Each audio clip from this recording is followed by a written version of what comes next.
जय हिंद। तो देखते हैं एक बहुत इम्पोर्टेंट चैप्टर नहीं है ये, चैप्टर के अंदर से कुछ इम्पोर्टेंट टॉपिक्स जो कि समझना बहुत ज़रूरी है एंड लोगों को इसमें प्रॉब्लम भी होती है एंड दीज वो topics are really really important to read geography. So let's see कि आखिर ऐसा क्या टॉपिक है एंड देखते हैं आगे कि क्या है इस वीडियो में। चलिए शुरू हो जाते हैं।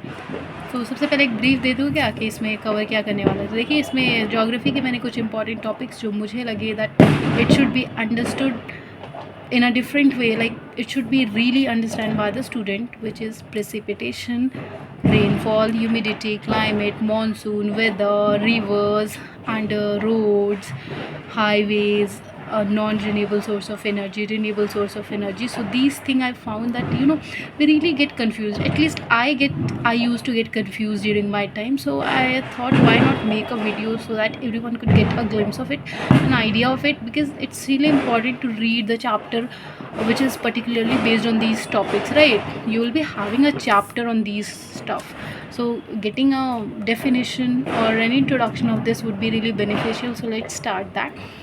First term find out precipitation. Precipitation को आप कह सकते हैं it's parallel to rainfall. Precipitation का मतलब भी बारिश होता है, but there is a slighter difference between precipitation and rainfall. तो what is precipitation? It is basically water that falls to the earth from the atmosphere in liquid और frozen form.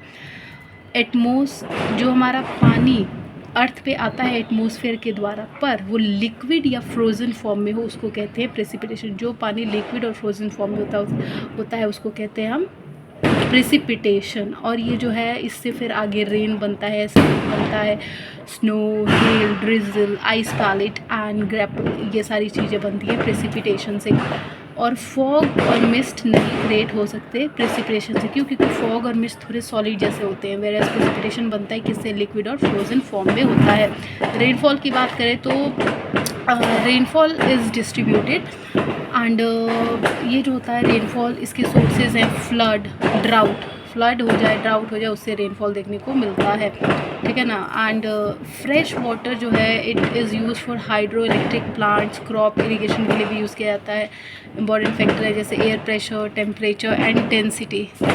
और ये कन्वेंशनल, ऑर्गेनिक और relief, cyclonic और frontal, ये सारे इसके examples हैं जो कि इससे मेजर होते हैं rainfall. Measurement of amount of water that falls as rain in a specific area given period of time. Humidity की बात करें तो ये जो ह्यूमिडिटी होता है, एयर में कितना वाटर वेपर है उसको हम ह्यूमिडिटी कहते हैं। कितना वाटर वेपर है हमारे एयर में, that is known as humidity. And इसको एक्सप्रेस किया जाता है परसेंटेज में नापते हैं। हाई ह्यूमिडिटी कहाँ पे होती है? जहाँ पे लॉट ऑफ वाटर वेपर हो, ठीक है, and can make air feel wet. और वहाँ पे जो हवा होगी वो गीली आएगी, जैसे होता है ना, जैसे शीतलहरी वापरे, तो शीतलहरी को आप कह सकते हैं कि वहाँ पे हाई ह्यूमिडिटी है। और इम्पॉर्टेंट वेदर फोरकास्टिंग, मतलब वेदर फोरकास्टिंग को समझने के लिए भी ह्यूमिडिटी एक इंपॉर्टेंट रोल प्ले करता है। मतलब वेदर फोरकास्ट करने के लिए ये भी एक इंपॉर्टेंट टर्म है ह्यूमिडिटी, ठीक है ना। उससे लहरी बहुत ठंड हो रही है, ठीक है, ठंडी हवा, जैसे ठंडी पवन चलता है ये। सो आप कह सकते हैं high humidity is example of that. Climate की बात करें तो क्लाइमेट एवरेज वेदर कंडीशन होता है स्पेसिफिक रीजन के ऊपर, बट किसी स्पेसिफिक रीजन में एवरेज वेदर कंडीशन पर लॉन्गर टाइम के लिए, लंबे समय तक वो सेम सिचुएशन रहनी चाहिए, दैट इज़ क्लाइमेट।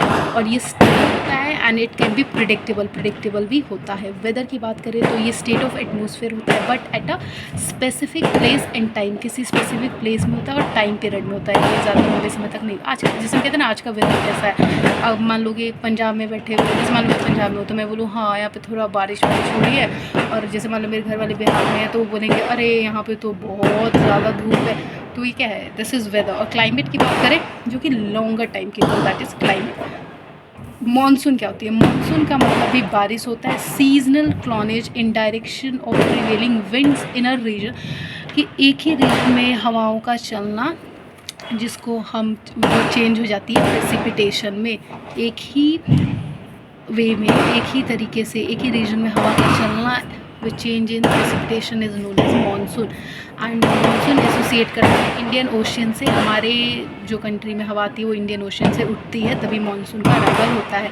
तो associate with Indian Ocean responsible for distinct wet and dry season. तो इंडियन ओशन से जो हवा स्टार्ट होती है वही हमारी कंट्री में मानसून लाती है, और वहाँ से हम फ़र्क करते हैं कि कहाँ पे वेट सीज़न है और कहाँ पे ड्राई सीज़न है। ट्रॉपिकल एरिया में India is a tropical country, right.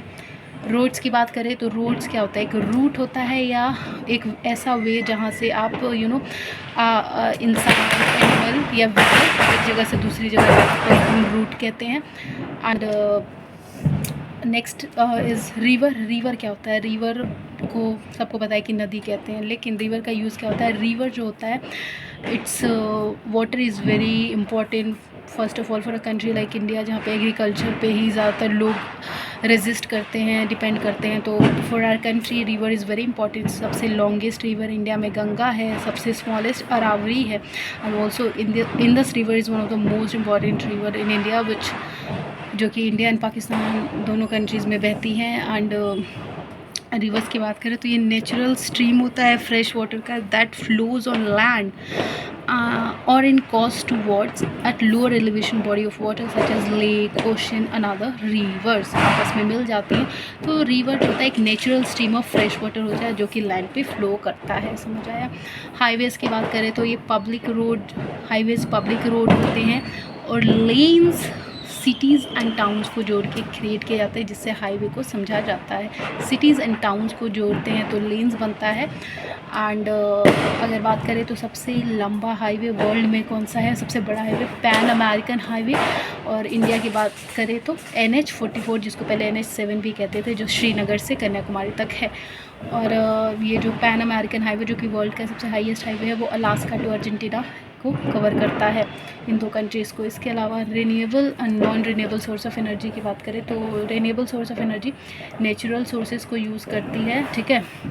And ये जल्दी से ग्रो हो जाती है, faster than they are used and sustainable and endless. ये एंडलेस होती है। एग्जांपल जैसे solar energy, wind energy, hydro energy, biomass, geothermal, ये सारे एग्जांपल है। सोलर एनर्जी सन से होता है जो हीट और इलेक्ट्रिसिटी देती है। विंड एनर्जी टरबाइन से इलेक्ट्रिसिटी प्रोड्यूस करती है। हाइड्रो एनर्जी, हाइड्रो मतलब पानी, पानी से movement of water create electricity at dams, waves, tidal power में पानी से बिजली बनाया जाता है, उसको यूज़ करते हैं ओशियंस के पानी को यूज़ करके। बायोमास गोबर से, तो इसमें wood waste, municipal solid waste और बायोफ्यूल्स जैसी चीज़ों से बिजली बनाया जाता है। जियोथर्मल में एनर्जी जो है it generate lower emission. Geothermal energy बहुत इंपॉर्टेंट रोल प्ले करती है, क्योंकि इससे एमिशन मतलब जो ख़तरनाक पोल्यूशन वगैरह होता है ये कम क्रिएट करता है according to these energy. And इससे इलेक्ट्रिसिटी बनती है, heating and cooling, transport cheaper than fossil fuel, और जॉब भी काफ़ी ज़्यादा जियोथर्मल एनर्जी के अंदर क्रिएट होता है। Next is non renewable source of energy. तो इसमें ये बनने में थोड़ा टाइम लगाता है, काफ़ी साल लगाते हैं, जैसे कोल, ऑयल, गैस। और कोयल, ऑयल एंड नेचुरल गैस इसके एग्जांपल्स हैं। इसको मिलियंस ऑफ ईयर्स लग जाते हैं। फॉसिल फ्यूल्स, कोल, ऑयल, नेचुरल गैस को फॉसिल फ्यूल कहते हैं। इनको जलाकर प्रोड्यूस किया जाता है एनर्जी, ठीक है। और इससे बहुत ज़्यादा हार्मफुल एमिशन क्रिएट होते हैं, which is bad for environment, which create problem, which create pollution. So it really create harmful emission. वो नॉन रिन्यूएबल एनर्जी जिसमें coal, oil and natural gas, fossil fuel होते हैं, जिसके थ्रू ये create किया जाता है इलेक्ट्रिसिटी नॉन रिन्यूएबल सोर्स में। नेचुरल सोर्सेज इसमें भी यूज़ होते हैं, जैसे green house, carbon dioxide, nuclear energy, uranium को यूज़ करके न्यूक्लियर एनर्जी बनाया जाता है। CNG, कॉम्प्रेस्ड नेचुरल गैस, इसमें नेचुरल गैस को यूज़ करके बनाया जाता है। व्हीकल्स, पावर प्लांट में यूज़ होता है। ऑयल, कोल, नेचुरल गैस जो है ये फॉसिल फ्यूल्स होते हैं, याद रखिएगा। और non renewable source of energy बनाने में बहुत ज़्यादा टाइम लगता है, millions of years, where is renewable energy takes short period of time to get revived. So this was all about some of the important concepts that I really found that a student need to be understand. I hope it's clear. Thank you to like, share and subscribe.